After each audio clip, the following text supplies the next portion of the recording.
Hello guys, welcome back to Idhu's world. Idhu's വേൾഡിലേക്ക് എല്ലാവർക്കും സ്വാഗതം. നമുക്കൊരു പാസ്ത ഉണ്ടാക്കി നോക്കിയാലോ? ഇന്ന് നമ്മളൊരു പാസ്തയാണ് കേട്ടോ ഉണ്ടാക്കുന്നത്. അതിന് ആദ്യം തന്നെ നമ്മൾ വെള്ളം നന്നായിട്ട് തിളപ്പിക്കണം കേട്ടോ. ആ തിളപ്പിച്ച വെള്ളത്തിലേക്കാണ് നമ്മൾ മക്രോണി ആഡ് ചെയ്യേണ്ടത് കേട്ടോ. മസാലയായിട്ട് മുളക് പൊടിയും മഞ്ഞൾപ്പൊടിയും ഗരം മസാലയും നമ്മുടെ പെരിഞ്ജീരകമൊക്കെ ഇട്ടിട്ടുണ്ട് കേട്ടോ. അപ്പോൾ അതാ നമ്മൾ നമ്മുടെ മക്രോണി തിളച്ച വെള്ളത്തിലേക്ക് ഇട്ടു കേട്ടോ. ഈ പാത്രം ചെറുതായ കാരണം നമ്മൾ ചീനച്ചട്ടിയിലേക്ക് മാറ്റിയിട്ടുണ്ട് കേട്ടോ. അങ്ങനെ നമ്മൾ ഇത് മക്രോണി വേവിക്കാൻ വെക്കുകയാണ് കേട്ടോ. അപ്പം നമ്മളിത് ഇടയ്ക്കിടയ്ക്ക് ഇളക്കി കൊടുക്കണം കേട്ടോ, അല്ലെങ്കിൽ അത് അടി പിടിക്കും കേട്ടോ. അതുകൊണ്ട് തന്നെ നമ്മൾ ഇടയ്ക്കിടയ്ക്ക് പാസ്ത ഇളക്കി കൊടുക്കണം കേട്ടോ.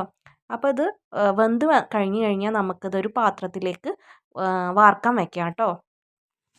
അപ്പം നമ്മൾ ഒരു കാര്യം കൂടി ശ്രദ്ധിക്കണം. നമ്മളെന്താണ് പാസ്ത വേവിച്ചെടുക്കുന്ന സമയത്ത് നമ്മൾ അതിലേക്ക് അല്പം ഉപ്പ് ചേർക്കണം കേട്ടോ. ഉപ്പ് ചേർത്തിട്ട് വേണം നമ്മൾ പാസ്ത വേവിച്ചെടുക്കാൻ വേണ്ടിയിട്ട് കേട്ടോ. എന്നിട്ടാണ് നമ്മളത് വെന്ത് കഴിഞ്ഞാൽ മാത്രമേ അത് ഒരു പാത്രത്തിലേക്ക് വാർക്കാൻ വയ്ക്കാൻ പാടുകയുള്ളൂ കേട്ടോ. അപ്പോൾ അതാ നമ്മൾ വെജിറ്റബിൾസൊക്കെ കട്ട് ചെയ്തിട്ടുണ്ട്. നമ്മുടെ ക്യാരറ്റും ക്യാപ്സിക്കോയും ഇപ്പോൾ ഇതാ തക്കാളി കട്ട് ചെയ്തുകൊണ്ടിരിക്കുകയാണ്. സവാള നമ്മൾ വേറൊരു പാത്രത്തിലാണ് കട്ട് ചെയ്ത് വെച്ചിട്ടുള്ളത് കേട്ടോ. അപ്പോൾ നമ്മൾ വെജിറ്റബിൾസൊക്കെ കട്ട് ചെയ്ത് കഴിഞ്ഞ് കഴിഞ്ഞാലാണ് നമ്മൾ നമ്മുടെ കുക്കിംഗ് സ്റ്റാർട്ട് ചെയ്യുന്നത് കേട്ടോ. ഇതൊരു സ്പൈസിയായ പാസ്തയാണ് കേട്ടോ. അത് കാരണം നമ്മൾ കുറച്ച് മസാലകളൊക്കെ ഇതിൽ ആഡ് ചെയ്യുന്നുണ്ട് കേട്ടോ. ഒരു കേരള സ്റ്റൈൽ പാസ്ത എന്ന് പറയാം കേട്ടോ അതിനെ. അപ്പോൾ നമ്മൾ ഇനി പാസ്ത റെഡിയാക്കാൻ പോവാണ്. അതിൻ്റെ മസാലകൾ ചേർക്കാൻ പോവാണ് കേട്ടോ.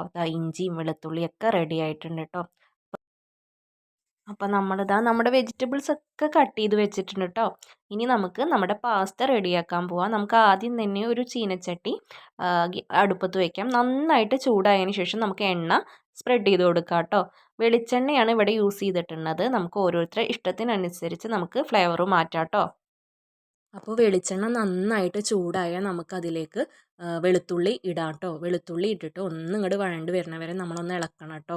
അപ്പോൾ കുറച്ച് വെളുത്തുള്ളി മതി കേട്ടോ. ഒരു ചുള 2 ചുള വെളുത്തുള്ളി മതി കേട്ടോ.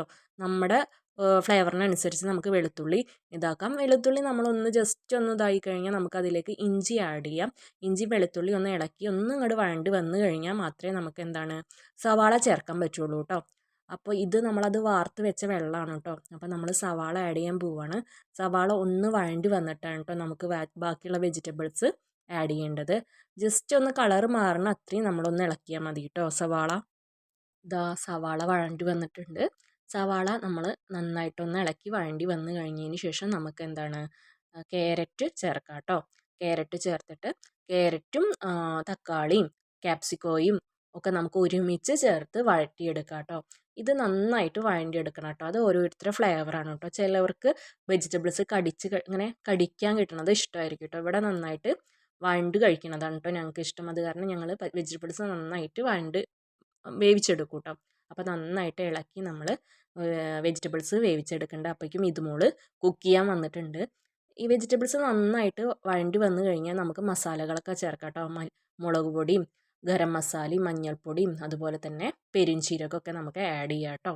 അപ്പോൾ ഈ മസാലകളൊക്കെ ചേർത്ത് നമുക്ക് ഈ പാസ്തയ്ക്ക് വേണ്ട മസാലക്കൂട്ട് റെഡിയാക്കാം കേട്ടോ. എന്നിട്ട് നമുക്ക് നന്നായിട്ട് ഇളക്കി കൊടുത്തിട്ട് മസാലയൊക്കെ ജോയിൻറ്റ് ചെയ്ത് അതിൻ്റെ പച്ചമണം മാറുന്ന വരെ നമുക്ക് വഴറ്റി കൊടുക്കാം കേട്ടോ.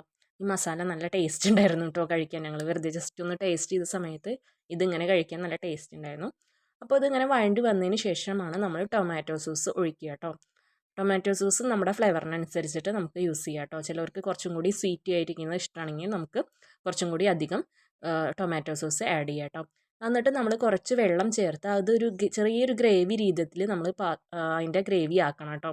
എന്നിട്ട് നമ്മൾ വേവിച്ചെടുത്ത പാസ്ത അതിലോട്ട് മിക്സ് ചെയ്ത് നന്നായി ഇളക്കി കൊടുക്കുക കേട്ടോ. അപ്പോൾ നമുക്ക് ടേസ്റ്റിയും സിമ്പിളുമായിട്ടുള്ള നമ്മുടെ പാസ്ത റെഡി ആയിട്ടുണ്ട്. അപ്പോൾ ചാനൽ ഇഷ്ടപ്പെട്ടിട്ടുണ്ടെങ്കിൽ എല്ലാവരും ലൈക്ക് ചെയ്യുക, സബ്സ്ക്രൈബ് ചെയ്യുക.